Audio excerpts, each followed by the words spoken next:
Salutations readers, welcome to or welcome back to the Circle Writer channel. My name is Nkechi, and for today we're doing these books will self-destruct in 1 year read on Unhaul challenge. Now, I was inspired to create this video because of Megan from Megan with Books. I will link her video down below where she actually reacted to her video of these books will self-destruct in a year. And I actually really thought to myself, like, you know what?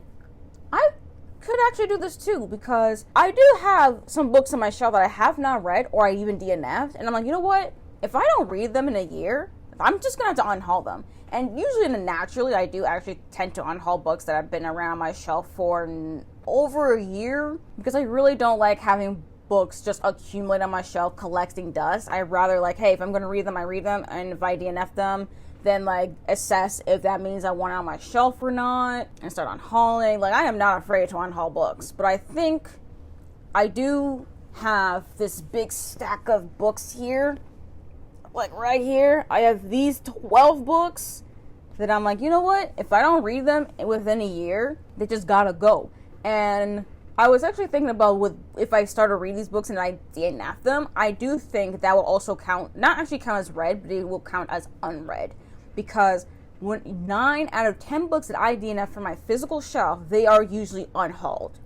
Like, I'm just like, you know what, I DNF'd it, but also, like, I don't see myself coming back to it, so what's the point of keeping it on the shelf? So, if I DNF a book, it will be count as not read. But yeah, I do have 12 books here. There's 12 months in a year, so I'm like, you know what? We'll see in 2024-ish and see if I read these 12 books. If I don't, they gotta go. Most of these books here have mostly varying genres, but also really they're mostly just books that I'm not really afraid that if I actually don't read them within a year, that I'm actually gonna just unhaul. Like, I actually don't think I'll miss most of these books.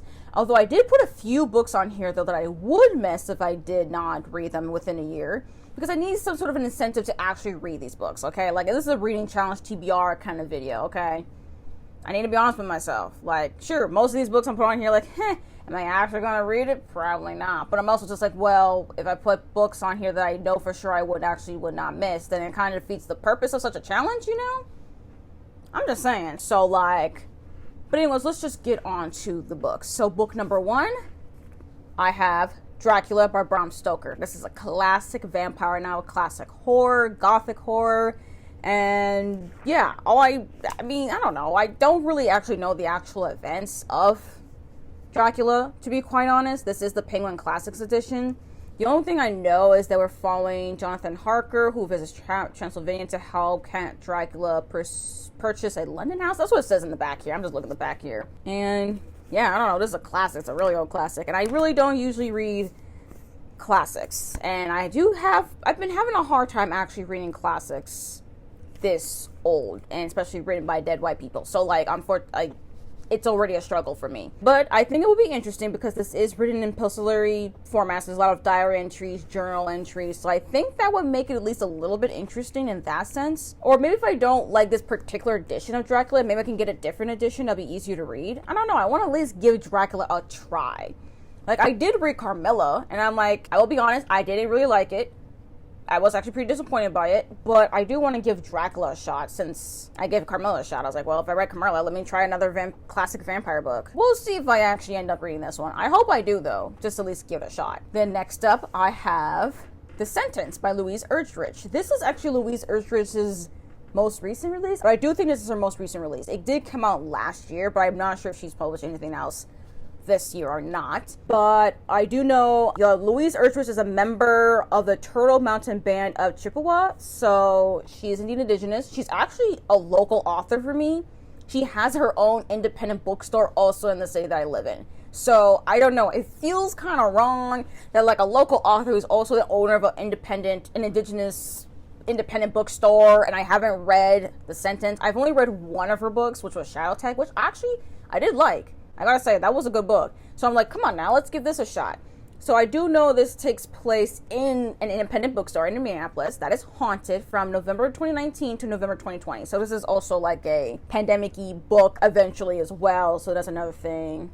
Someone dies in the bookstore, and then we have like a bookstore clerk dealing with that. Yeah, honestly, why not do with a ghost story? I think this is gonna be a really fun book, and I've been having it on the shelf for a while. I actually originally had the hardcover, and then I unhauled it to get a paperback because I didn't really like the hardcover. But yeah, I want to read more by Louise Erdrich. So yeah, The Sentence. And then I have These Mind Delights. Not the one by Chloe Gong. I already read that one. The other one by Micah Nemirever. I really do have a hard time pronouncing this author's last name.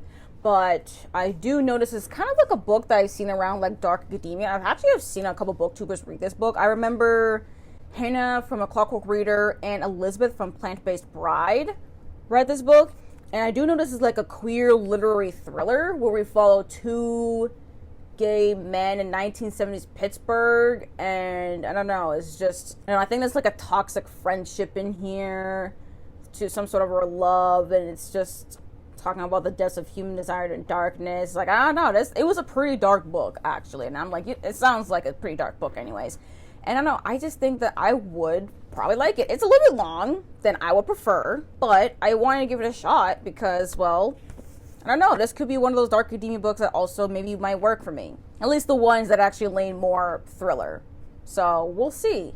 I don't really read a lot of literary thrillers, let alone thrillers in general, but I think literary thriller could work for me. Then we have another classic. We have The Picture of Dorian Gray by Oscar Wilde.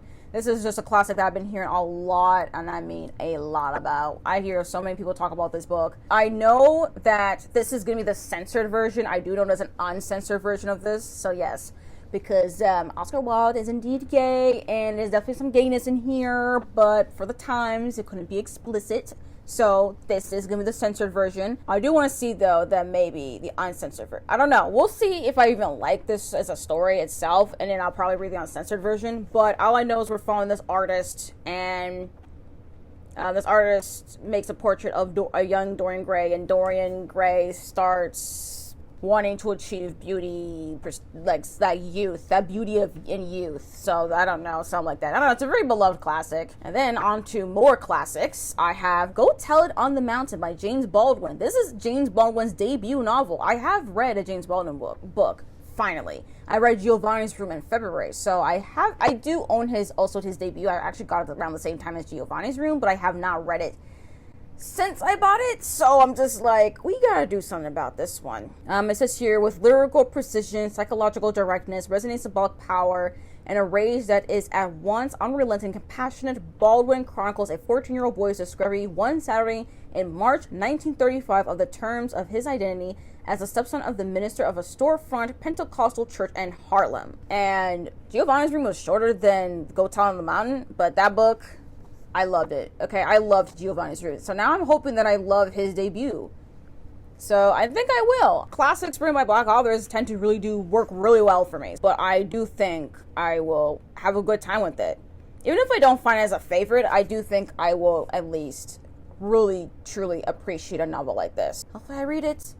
Because this is one of them books that actually I would be upset if I did Unhaul, if I didn't read it. Same thing with The Sentence, but also like this one, I actually would be upset if I did not read this. Okay, next up we have Summer Suns by Lee Mandello. This is the author of Feed Them Silence that came out this year, and also The Woods All Black that's coming out next year, but that's a novella. This is, I think, their debut novel. This is a queer Southern Gothic that crosses Acapullian Street, racing with academic intrigue, and all haunted by a hungry ghost. So yeah, this is another ghost story Gothic book. This is also in list for like dark academia because we're following two people, Andrew and Eddie, who are best friends. But then Eddie dies of an apparent suicide, which leaves Andrew a horrible inheritance with a roommate he doesn't know, and Francie's never asked for, and a gruesome family that hungers for him. And just dealing with all of that. Yeah. But also, look at the cover though. I think this is actually a really cool cover, personally. I actually think this is really, really cool. And this is actually kind of one of those books I'm like, you know what? It would suck if I didn't actually read it within a year, but I don't know if I really would miss it. But like, I don't know. It would be a missed opportunity to at least give this a shot. We'll see how this one goes for me. And speaking of Gothic books, Mexican Gothic by Silvia Moreno Garcia. This is the only Silvia Moreno Garcia book I have on my shelf. And y'all just know, like, this is the book that, like, most modern, at least in the past like couple of years, like since this book came out, there's been comparisons to like Gothic fiction and Gothic horror. Mexican Gothic is literally the book that's been like compared to. It's like Mexican Gothic makes this, and I'm like, okay, I get it. Let me read Mexican Gothic, and I have not read Mexican Gothic yet. In fact, this is actually a book I do want to make a dedicated book review for, whether I like it or not, because I have been loving a lot of modern Gothic books this year. So I think it makes sense for at least within a year, like within next year, to actually read Mexican Gothic and actually see, like, is this something that, like, is this really the modern Gothic novel that apparently a lot of publishers really want to compare certain Gothic books to? I don't know, but I'm about to find out. I'm gonna read it. I'll let y'all know my thoughts, and I do see myself making a dedicated book review for it. And then next up, I have Piranesi by Susanna Clark. This is actually a book that was brought to my attention because of Elias from Elias, because this is actually one of his favorite books of all time. In fact, he named his own cat after this book. You know, like, this has got to be there's a certain level of, like, a book that is an ultimate favorite for you to actually name one of your pets by the title of this book, okay?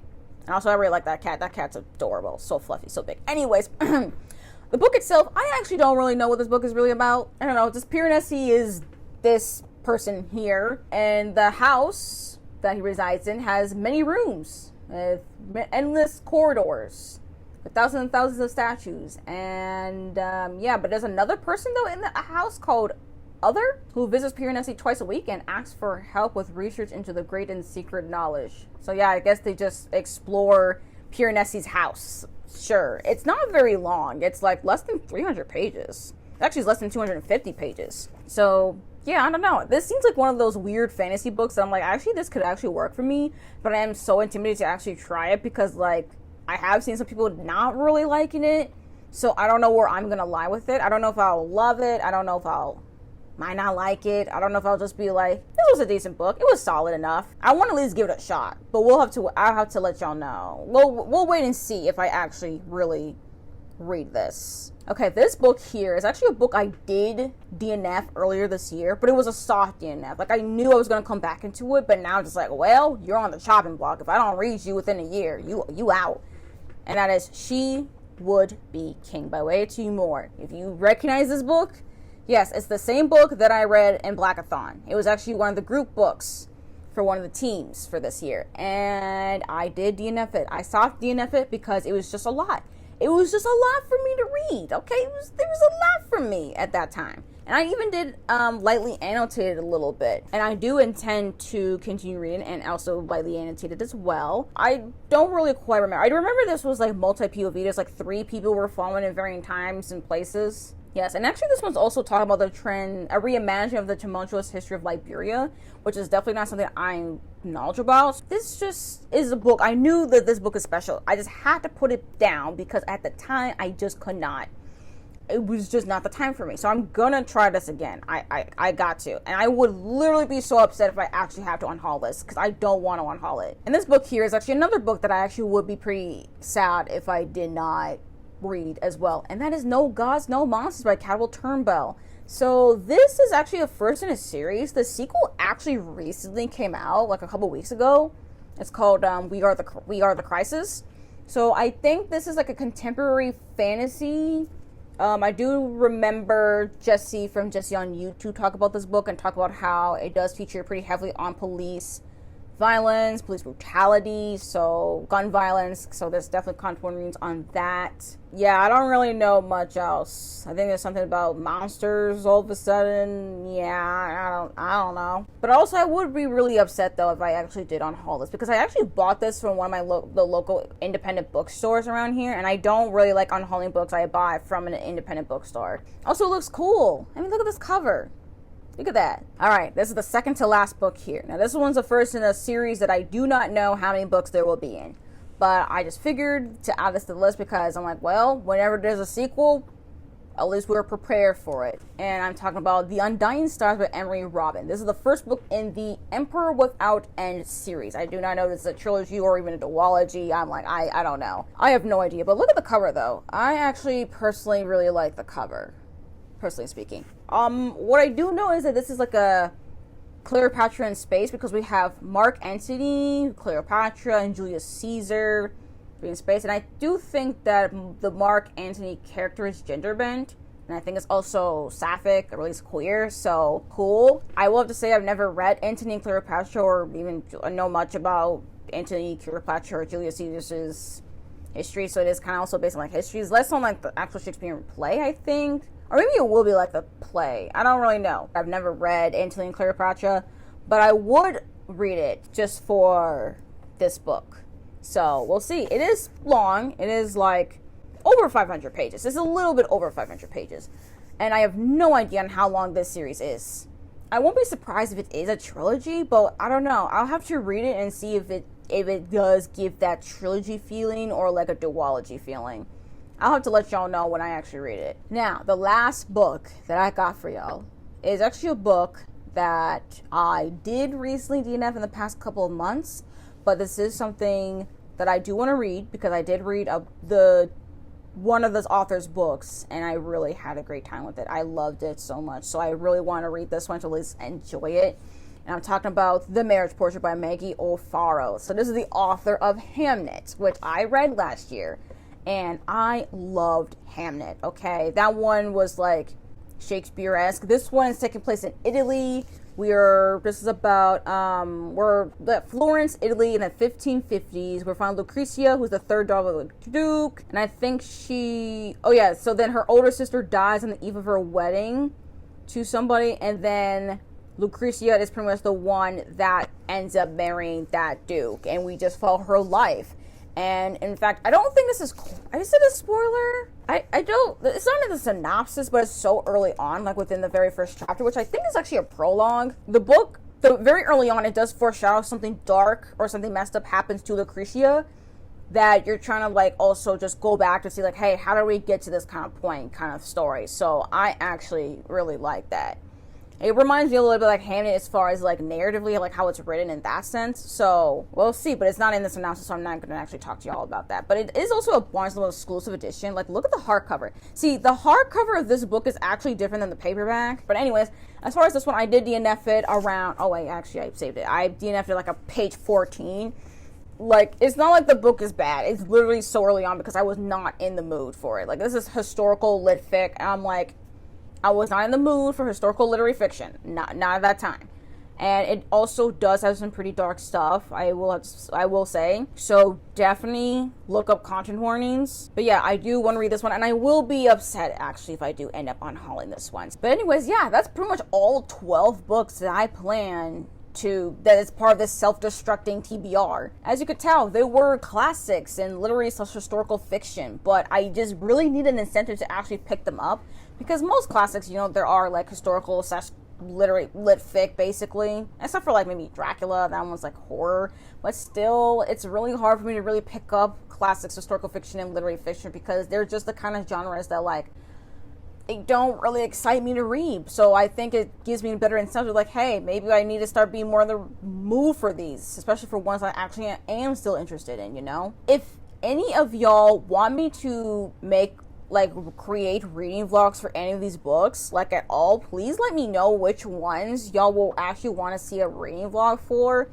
because I do still want to make like a dedicated book review for like Mexican Gothic at least. But if you want a reading vlog, or even not even a reading vlog, if you even want just a book review, like an actual standalone book review, let me know in the comments, okay? But anyways, that's really it. Like this video if you like it. Comment down your thoughts on the books. Do y'all have any books that you will put on a self-destructing TBR for a year or even a few months? Let me know. Subscribe if y'all want to. And if you made it this far into the video and you want to leave me an emoji, leave me a book stack emoji, just to show that this is the TBR, that hey, if I do not read them, they got to go. Anyways, thank you all for coming to this video, and I hope to see you all in my next one. Bye.